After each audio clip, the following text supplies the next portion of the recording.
조금 전 한국노총 중앙집행위원회에서 노사정의 합의안이 최종 승인됐습니다.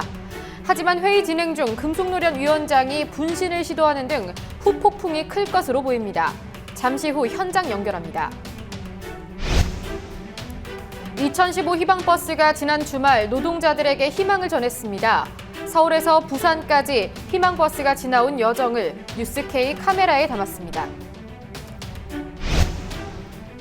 4.16 참사의 진상규명을 위한 피해자들의 조사 신청이 시작됐습니다.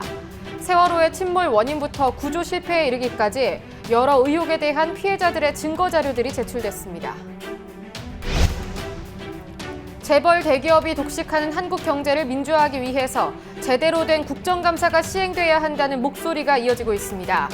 40여 개 시민단체의 염원을 담은 오늘 광화문에서의 기자회견 현장을 전합니다.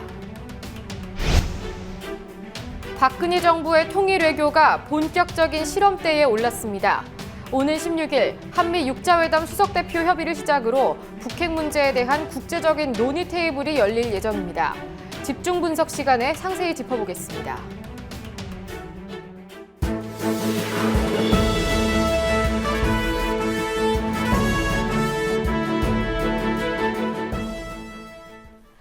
안녕하십니까. 뉴스K 시작합니다. 첫 소식입니다. 어제 오후 발표된 노사정의 합의안이 조금 전 한국노총 중앙집행위원회의 승인을 얻었습니다.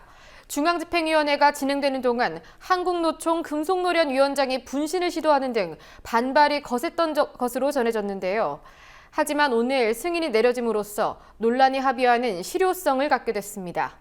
현장 나가 있는 기자 연결해서 자세한 내용 알아보겠습니다. 박다솔 기자. 네, 노사정의 합의문이 한국노총 중앙집행위원회를 통과했습니다. 소식 전해주시죠. 네, 방금 끝난 한국노총 중앙집행위에서 노사정의 합의문이 통과됐습니다. 48명의 중앙집행위원 중 30명이 찬성했습니다. 노사정의 합의문은 한국노총 중집의 승인에 따라 실효성을 얻게 됐습니다. 한국노총 브리핑 내용 들어보시겠습니다. 마지막까지 경론이 있었습니다. 이것이 이제 전체 노동자에게 굉장히 중요한 문제이고 이것을 이제 여기서 이제 이렇게 결정하는 것이 전체 노동자한테 가장 아주 큰 그러니까 영향을 미치는 것이기 때문에 신중해야 한다는 의견이 팽팽하게 맞섰고요. 집행부에서는 미흡하지만 핵심적인 내용들을 문서로 합의를 받았고 앞으로 제도개선위원회에서 최선을 다할 일이 더 중요하다. 한국노총을 누구보다도 사랑하는 사람이고 제 직과 그러니까 위원장님 직과 지도부 전체 직을 다 걸고 마지막으로 기회를 달라고 호소하셨습니다. 그래서 향후 제도 개선 승인이 이뤄지기까지 한국노총 내부에서도 반발이 거셌던 것으로 전해집니다. 회의 중에 분신 소동이 있었다고요?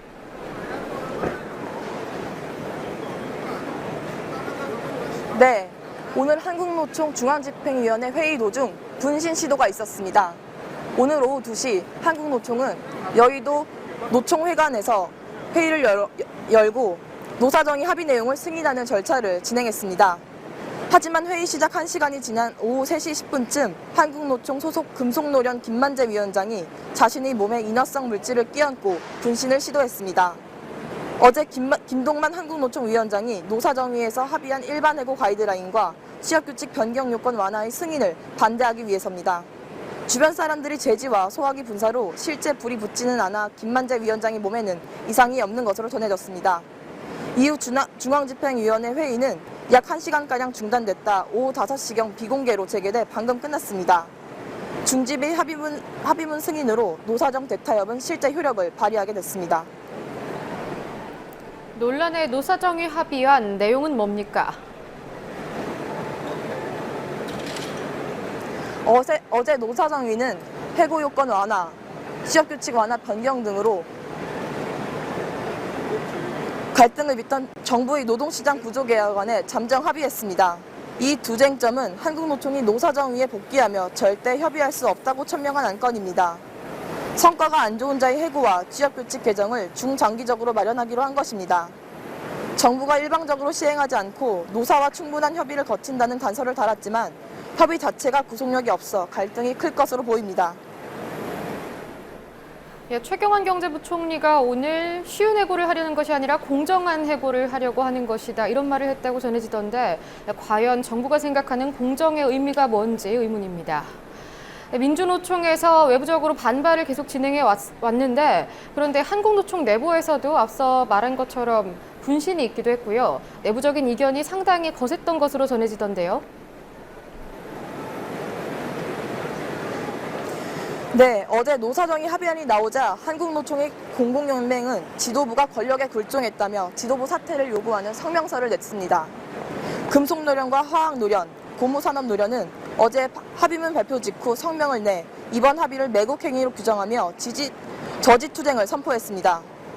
한국노총 소속 전국 공공노동조합 연맹도 권력에 굴복하고 노동자를 배신했다며 지도부 사퇴를 촉구했습니다. 민주노총에서도 어제 즉각 성명서를 내고 노동자들에게 재앙을 주는 역대 최악의 야합으로 규정했습니다. 민주노총은 오늘 오후 긴급중앙집행위원회 회의를 열어 대응 방안을 논의했습니다. 오늘 회의에서 나온 한상균 민주노총 위원장의 이야기를 직접 들어보겠습니다. 정권의 겁박에 의해서 자행된 이 역대 최대의 치욕적인 야합을 오늘 중심을 통해서 추진받고자 했었던 것으로 알고 있습니다. 금속 노련의 위원장이 울분으로 분신을 시도하는 일까지, 이것은 시작에 불과합니다. 현장은 소리 없이 죽어가는 노동자의 곡소리로 이미 분노가 중첩되고 있습니다. 박근혜 정권의 노동개혁은 약탈이자 노사정의는 약탈자에게 대문을 활짝 열어준 것이라 아니할 수 없습니다. 민주노총은 절대 굴하지 않을 것입니다. 종파업과 예, 노동계의 반발이 거세기는 합니다만 어쨌든 노사정의 합의안이 통과됐고요, 승인이 됐고요. 앞으로 이 합의안이 시행이 된다면 앞으로는 어떻게 바뀌는 겁니까? 가장 먼저 고용 불안이 심화될 수 있습니다. 저성과자에 대한 해고가 가능해짐에 따라 사용자 측의 입맛에 따른 해고가 용이해지고 자연히 임금 하락과 노조활동 무력화가 뒤따르게 될 것으로 예측합니다. 노동기본권이 사실상 무력화될 것이란 우려도 뒤따릅니다. 노동자 운동연구소 박준도 기획실장의 분석을 직접 들어보시겠습니다. 취업규칙까지 조차 이제 쉽게 개정할 수 있는 것까지 이렇게 가게 되면 취업규칙 개정을 하는 문제들에 대해서 노동자들이 반항할 수 있는, 저항할 수 있는, 반항이라는 표현을 좀 부족해서 노동자들이 저항할 수 있는 일체 수단을 잃게 돼요. 노동조합의 주요 간부들, 혹은 노동조합을 먼저 만들어 보겠다, 혹은 노동자들의 권리에 대해서 먼저 이야기하는 사람들이 먼저 해고를 당하는 그런 상황이 발생할 수 있죠. 그러면은 결국은 노동조합, 노동 3권이 현실적으로 무력화되는 상태로 기결될 가능성이 굉장히 많습니다. 네, 박다솔 기자 수고하셨습니다. 다음 소식 이어가겠습니다. 2015 희망버스가 지난 주말 노동자들에게 희망을 전했습니다. 서울에서 부산까지 희망버스가 지나온 여정을 뉴스K 카메라에 담았습니다. 명백한 불법 파견 범죄자 정몽구의 자택이 있습니다. 그 자택 앞에서 정몽구를 구속하고 국정감사의 증인으로 채택하라고 하는 요구를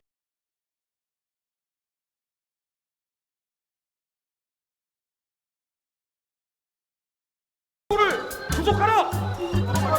현행범 정몽구를 구속하라! 정몽구를 구속하라! 네!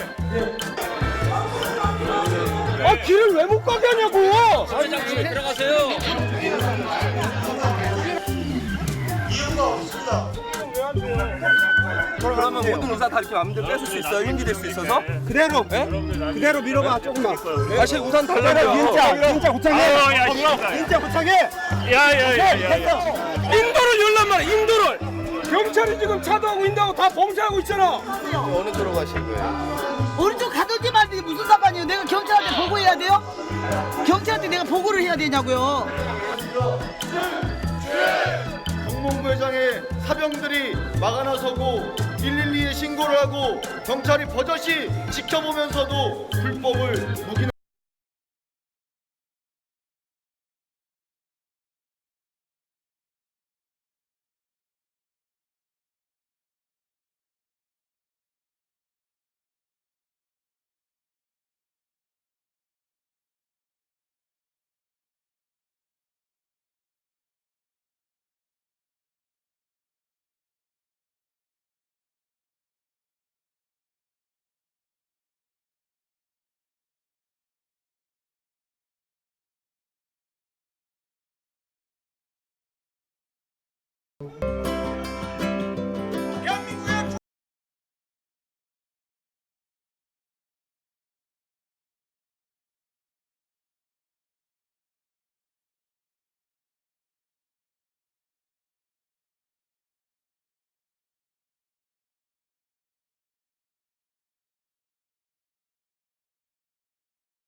사회에 나가게 되면 저희가 또 그런 사람들의 이제 직접 장본인이 되기 때문에 저희의 미래를 위해서 지금 이 행진에 나서게 됐습니다.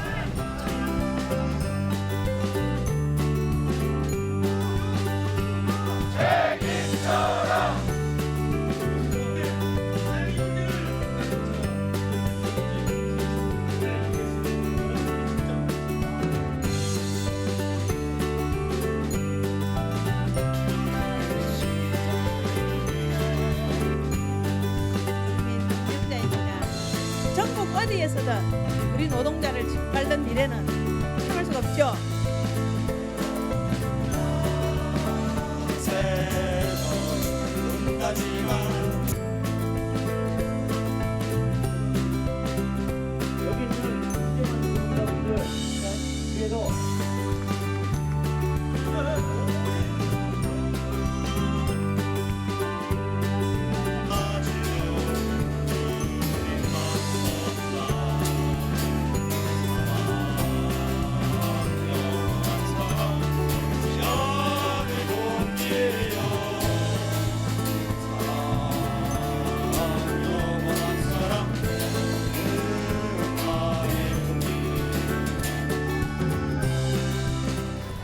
더 쉬운 해고, 더 많은 비정규직, 더 낮은 임금으로 노동자들을 옥죄이는 노동시장 구조개혁을 막아내고 노동자들이 사람답게 사는 세상을 만들었으면 좋겠습니다.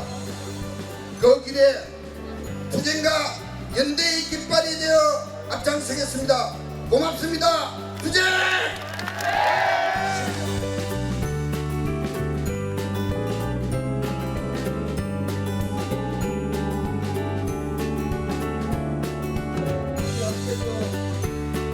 천일의 시간을 버티면서 투쟁할 수 있었던 힘의 원천은 저희의 투쟁을 지지해주고 연대해줬던 연대 동지들의 힘이었습니다. 고공에 올라가 계신 동지 여러분들도 마찬가지인 것 같습니다. 오늘 희망버스는 우리 연대의 힘을 보여준 자리였습니다. 그러기에 앞으로도 우리의 투쟁력과 연대의 힘으로 끝까지 싸워서 반드시 승리합시다. 투쟁!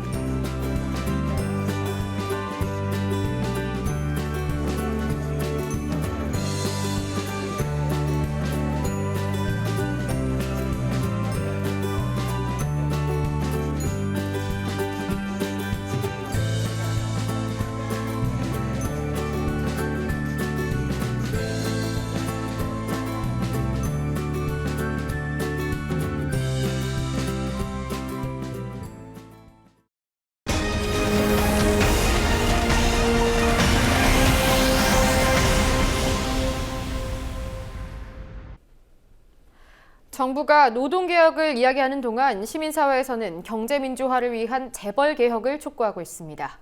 경제 파탄의 원인이 되고 있는 재벌 독과점과 경영 실패를 바로잡기 위해서 대기업에 대한 국정감사부터 원활히 이뤄져야 한다는 요구가 이어지고 있습니다.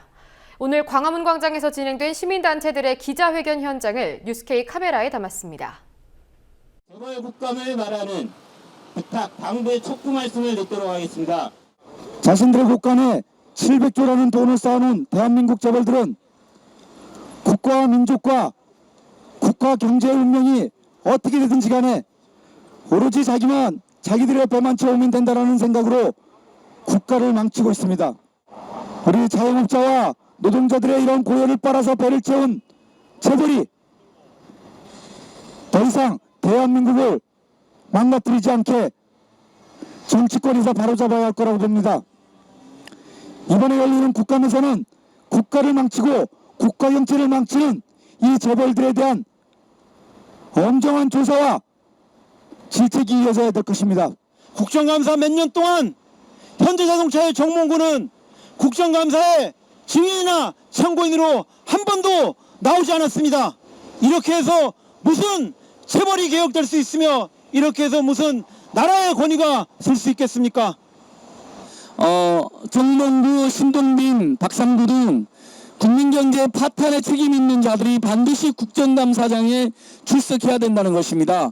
신동빈 이 사람도 목요일날 어떻게 될지 모릅니다. 여야 합의했지만은 그동안에도 도망가는 사례가 많았습니다. 신동빈 반드시 출석해야 되고 종합국감 때 정몽구, 박상구 등도 출석해서 우리 노동계 중소상공인들의 괴롭힌 그 대가를 혹독히 치러야 될 것입니다. 이제 열리는 국회에서는 국정감사를 통해서 재벌들에 대한 정확한 조사와 재벌들에 대한 정확한 규탄을 통해서 대한민국의 올바른 경제와 올바른 정의와 올바른 질서를 바로 잡아갈 수 있도록 애를 쓰기 바랍니다.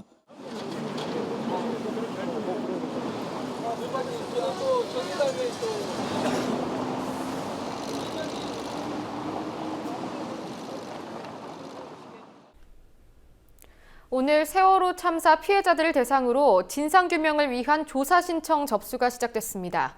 지난 1년여의 시간 동안 세월호 침몰에서 구조 실패에 이르기까지 무엇 하나 명확하게 밝혀진 것이 없습니다.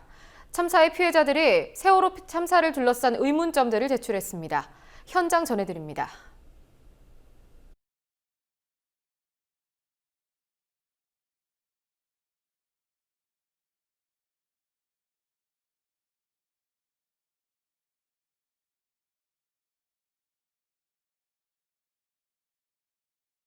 일 년여 동안 저희 가족들이 전달 준비해온 이 조사 신청과 자료들이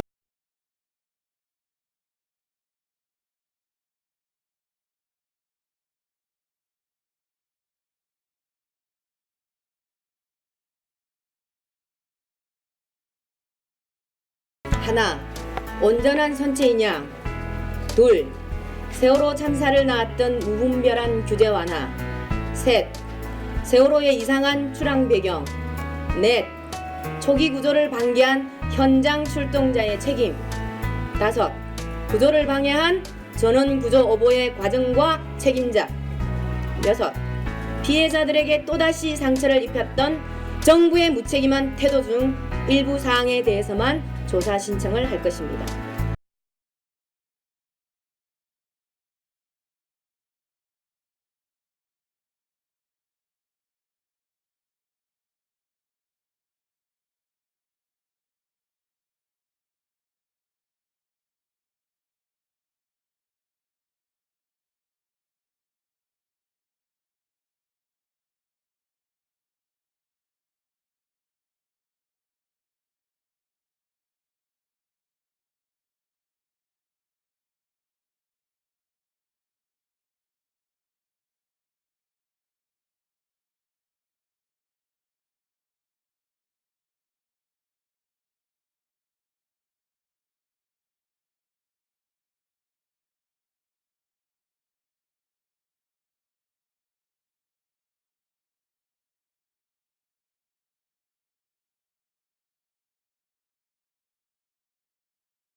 또 분석하고 하는 시간을 우리 나름대로 줄여드리는 거예요. 특조위분들이 열심히 해줬으면 좋겠어요. 열심히 해서 저희가 사건 신청 한결 아니 왜 사건 신청 이거밖에 안 하십니까? 더 하십시오, 더 하십시오.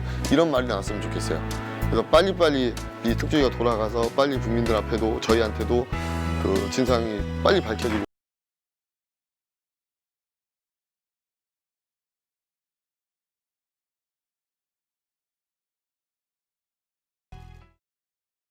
함께 만드는 언론 미디어 동도와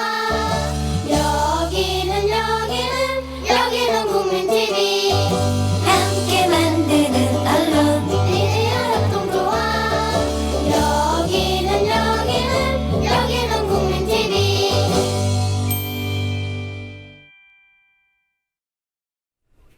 박근혜 정부의 통일 외교가 본격적인 시험대에 올랐습니다. 오는 16일 한미 육자회담 수석대표 간의 협의를 시작으로 북핵 문제에 대한 국제적인 논의 테이블이 이어질 예정입니다. 동북아 평화협력연구원 원장을 맡고 있는 전현준 우석대 초빙 교수와 함께 상세한 이야기 나눠보도록 하겠습니다. 안녕하십니까? 네, 안녕하세요. 예, 어제 육자회담 수석대표인 황준국 한반도 평화교섭본부장 미국으로 출국했는데요. 상당히 중요한 과제들을 많이 안고 갔지요. 그렇습니다. 우선은 지난 한중 정상회담에 대해서 설명을 할 필요가 있을 걸로 생각이 됩니다. 예. 왜냐하면 미국은 아시다시피 좀 반대를 했었어요. 박근혜 대통령이 거기 안 갔으면 좋겠다는 식의 나중에 그냥 뭐 이해한다는 식으로 백악관이나 국무성은 얘기는 했습니다만 속내는 편치 않았던 것 같아요. 거기에 대해서 균형 외교가 뭐고 왜 우리가 중국을 방문할 수밖에 없었는가에 대해서 설명을 해야 될 것 같고 또 거기에서 이제 논의된 게 그러니까 한중 정상회담에서 논의된 게 북핵 문제에 대해서 좀 어떤 전향적인 그러한 입장을 가지고 중국이 나왔고 중국이 협력을 한다는 식의 얘기를 했거든요. 그렇기 때문에 이번에 한미 정상회담에서도 주요 의제가 북한 핵 문제가 될 수밖에 없을 것 같습니다. 거기에 대해서 한미 간에 어떻게 조율을 하고 또 한중 간에 한일 간에 어떻게 공조를 취해서 북한 핵 문제에 대해서 전향적인 입장을 취할 건지 거기에 대해서도 얘기를 나눌 것 같고 예. 그다음에 뭐 여러 가지가 있습니다. 지난 8.25 남북 합의도 있었지 않습니까? 예. 거기에서 극적인 타결이 있었는데 그 배경이라든가 그 목적, 앞으로 전망 뭐 이런 것들도 좀 설명을 할 필요가 있지 않겠는가 생각이 됩니다. 예, 북핵에 대한 논의가 이어지면서 사실 북한은 편하지는 않은 입장일 것 같습니다. 북측이 통일 외교에 대해서 갖고 있는 반응은 어떻습니까? 예, 지난 12일 날 그러니까 노동신문에서 반응이 나왔었는데요. 이번에 이제 균형 외교 또 황준국 대표의 미국 방문에 대해서 제도 통일을 하기 위한 체제 통일을 하기 위한 뭐 국월 외교를 하러 간 거 아니냐 예. 이런 식으로 굉장히 그 격렬한 반응을 보였고 폄훼하는 그런 반응을 보였습니다. 물론 이것은 뭐 지금만 그런 반응을 보이는 건 아닙니다. 박근혜 정부가 들어서서 쭉 취해온 균형 외교, 통일 외교에 대해서 상당히 이제 불편한 그런 심기를 쭉 펴왔었는데 이번에도 마찬가지로 아주 격렬한 반응을 보였습니다.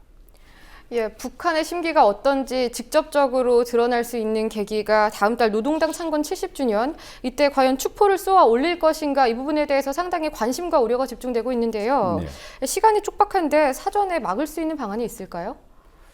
쉽지는 않을 것 같습니다. 예. 북한은 주로 자주 외교, 주체 외교를 펴왔고 누구 말도 듣지 않는 그런 편입니다. 그래서 3차 핵실험이라든가 미사일 발사할 때도 정말 중국은 자기들의 혈맹 아니겠습니까? 예. 그럼에도 불구하고 중국 시진핑 주석에 어떤 반하는 그런 태도를 취했습니다. 그러니까 우리는 우리식대로 간다고 하는 그런 입장이거든요. 그래서 이번에도 물론 제가 개인적으로 생각할 때는 그렇게 도발을 하기는 쉽지는 않을 것 같습니다. 소위 이제 비정상적인 사태를 만든다고 하는 것은 예.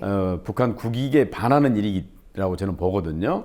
쉽지는 않겠지만 그럼에도 불구하고 쏠 가능성에 대해서 누구든 자신 있게 얘기할 수는 없습니다. 그렇기 때문에 이를 막기 위해서는 역시 8.15 합의에 대해서 우리가 확실히 지킨다는 확신을 줘야 될 것 같아요. 그러니까 당국 간 회담을 한다든가 남북 교류 협력에 대해서 우리가 전향적인 그런 입장을 갖고 있다고 하는 것을 분명히 할 필요가 있습니다. 그래서 북한이 괜히 미사일 발사라든가 핵실험이라든가 이런 걸 통해서 8.15 합의가 깨져서 예. 북한 국익에 그 반하는 일이 일어나지 않도록 우리가 그 신경을 좀 써야 될 것이고, 그 다음에 자극을 너무 많이 해서도 안 됩니다. 우리가 승리를 했다. 북한은 뭐 이런 이유 때문에 이렇게 하지 못할 것이다. 이 가정법을 많이 써가지고 예. 북한을 자극하는 것도 있거든요. 그러니까 북한은 전통적으로 몰리면은 그 항복을 한다든가 그러지는 않아요. 그걸 돌파를 한단 말이죠. 근데 그 돌파 방법이 대화를 통해서 돌파를 하는 수도 있고, 무력으로 돌파하는 방법도 있고 그러거든요. 그래서 이 상황을 잘 관리하는 게 북한이 10월 10일 날 그러한 비정상적인 사태를 만들지 않는 방법이 아닐까, 저는 그렇게 생각합니다.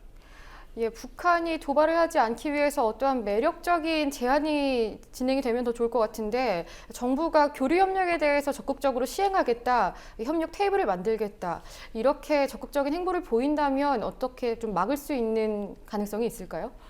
그렇습니다. 그러니까 지금 이산가족 상봉은 잘 진행되고 있어요. 예. 근데 북한이 원하는 것은 이산가족 상봉이 아니고 오이사조치 해제라든가 금강산 관광 재개라든가 예. 또는 이제 대규모의 북한에 대한 투자라든가 이런 이제 경제 문제에 사실 관심이 많이 있거든요. 특히 김정은 제1위원장이 등장하면서 물론 뭐 병진 정책을 얘기를 했습니다. 그렇지만 방점은 어디에 가 있냐면 민생 경제에 있어요. 민생 경제를 어떻게 활성화시킬 건가. 자기가 등장해서 보니까 관료들은 많이 부패해 있고 민생은 형편이 없는 그런 상황이란 말이죠. 이걸 어떻게 고칠 것인가, 어떻게 자기 인민을 잘 먹고 잘 살게 할 것인가, 이게 대해 좀 관심인 것 같아요. 따라서 김정은 제1위원장이 하고 싶은 그런 일에 대해서 우리가 좀 관심을 가지고 조금 이제 밀어준다고 할까, 도와준다고 할까, 그런 정책을 편다고 한다면 남북까지 상생할 수 있는 것이고, 북한이 그런 이제 비정상적인 사태를 만들지 않는 방법이 되지 않을까 싶은데, 지금 우리 정부는 오이사조치 해제 문제라든가 북한에 대한 경제적인 대규모 투자라든가 그런 것에서 별 관심이 없는 것 같아요. 예. 제가 보기에는. 그래서 하루빨리 한반도가 안정화되고 남북한이 통일이 될 수 있는 그런 기반을 구축하기 위해서는 경제협력이 무엇보다 중요한데, 우리 정부가 거기에 대해서 좀 더 관심을 가졌으면 좋겠습니다. 예, 과연 전향적인 태도를 보일 것인지 좀 집중을 해봐야 될 것 같습니다. 예. 여당에서는 현재 정부의 균형 외교가 상당히 성과를 내고 있다, 이렇게 말하고 있는데요. 실제로 미중 간의 균형 외교가 제대로 작동하고 있는지, 관계 설정이 좀 잘 되고 있다고 보시는지요? 사실은 이제 균형 외교는 우리의 아마 바람이죠. 예. 그러니까 균형을 잡는다고 하는 게 쉽지 않지 않습니까? 그게 수학적으로 여기에 들어가는 힘이 1이고 이쪽에 들어가는 힘이 1이라고 하는 것을 이 정치에서는 계산하기 힘듭니다. 네. 그렇잖아요. 그러니까 미국에게 주는 힘과 중국에게 주는 힘이 같을 수는 없죠, 아직까지는. 왜냐하면 한미 동맹이고 중국과는 협력 동반자 관계단 말이죠. 그렇기 때문에 일단 동맹 관계도 격이 틀립니다. 또 실제로 안보를 절대적으로 미국에 의존하고 있는 그런 상황 속에서 균형 외교를 한다고 하는 것은 아직까지는 쉽지 않을 것 같습니다. 다만 박근혜 정부가 취하고 있는 균형 외교에 대해서 저는 개인적으로 찬성을 합니다. 예. 왜냐하면 너무 미국 일변도 또는 일본 일변도로 가는 그런 외교는 우리의 그 국가 이익에 반하는 거거든요. 그래서 어떻게 해서든지 중국이나 러시아를 끌어들여서 우리의 안보가 유지되는, 또 경제적인 이익이 극도화되는 그런 외교를 한다고 하는 것은 저는 바람직한 거고 그렇게 가야 된다고 생각합니다. 다만 이제 그동안에 한미 간의 관계가 동맹 관계였었는데 약간 이제 중국 쪽으로 기우는 듯한 태도를 보이는 박근혜 정부에 대해서 미국이 그렇게 곱지 않은 시선인 것 같아요. 그래서 이제 한미 정상회담이 이제 10월달에 열리겠습니다만은 여기에서 어떻게 미국을 잘 설득하느냐, 이게 이제 균형 외교가 잘 될 것인가 안 될 것인가 판가름이 나지 않을까, 예. 그렇게 생각합니다. 사실 균형 외교라는 말이 박근혜 정부의 외교 정책 기조이기는 하지만 상당히 익숙한 말입니다. 과거 노무현 정부 때 동북아 균형 자론을 내세웠었는데 그 당시와 지금 박근혜 정부의 외교 기조는 어떻게 다른가요? 그러니까 노무현 정부 때 했었던 동북아 균형 자론은 상당히 좀 야심적이었던 것 같아요. 예. 그러니까 우리가 균형추 역할을 한다는 거죠. 밸런서 역할을 한다는 것인데 그건 이제 전통적으로 영국이 대륙에 대해서 유럽 대륙에 대해서 취한 그 외교였습니다. 그러니까 영국은 굉장히 힘이 센 나라였거든요, 당시에. 그래서 러시아라든가 프랑스, 독일 이런 나라를 중심으로 해서 균형자 역할을 했습니다. 어떤 한 나라가 너무 커지지 않도록 이렇게 제어도 하고 그런 외교였던 건데 우리가 이제 균형자 역할을 하려면은 상당히 힘이 세야 돼요. 우리가 물론 이제 소강국이다 그렇게 얘기는 하지만 실제에 있어서 아직은 많이 부족하거든요. 그런 측면에서 균형자 역할을 한다고 하는 것이 너무 건방지지 않느냐. 예. 뭐 이제 이런 이제 비난이 좀 있었어요 그때. 좀 이상적이다, 현실성이 떨어진다 이건가요? 이상주의적이기는 한데 그러려면 이제 현실적으로 예. 힘을 키워야 된다는 거죠 우리가. 네. 통일도 해야 되고 그렇잖아요. 그래서 인구가 한 8천만 정도 된다든가 그런다면 또 해볼 만한데 지금 남한만의 힘 가지고는 좀 부족하죠. 그런데 이제 균형 외교라고 하는 것은 이제 그런 균형자 역할을 한다기보다는 우리가 그동안에 이제 미국 일변도 외교를 했다고 한다면 중국도 중시하는 외교를 하겠다. 그래서 다 같이 좋게 지내는 이제 그런 정도의 생각인 것이거든요. 그러니까 균형자론보다는 훨씬 어떻게 보면 낮은 단계다. 그렇게 볼 수 있겠습니다. 주도적인 역할을 한다기보다는 양측의 교류를 넓혀가겠다 이 정도로 그렇죠. 해석할 수 이제 있는 주도적인 건가요? 역할을 한다는 것과 예. 양측에 대해서 조금 어떻게 보면 이게 좀 소극적이죠. 예. 예. 이제 균형자로는 아주 굉장히 적극적인 거고 내가 양쪽에 판을 놓고 말이죠. 내가 이쪽에다 힘을 줄 수도 있고 이쪽에다 힘을 줄 수도 있고. 그러니까 미중 간의 힘이 굉장히 팽팽할 때 예. 정말 대등한 힘일 때 거의 대등한 힘일 때 우리가 먼지 하나라도 이쪽으로 만약에 떨어지게 되면 추가 이쪽으로 기우는 예. 그런 상황이 있을 수 있잖아요. 그럴 때는 우리가 힘이 될 수 있죠. 균형자가 될 수가 있죠.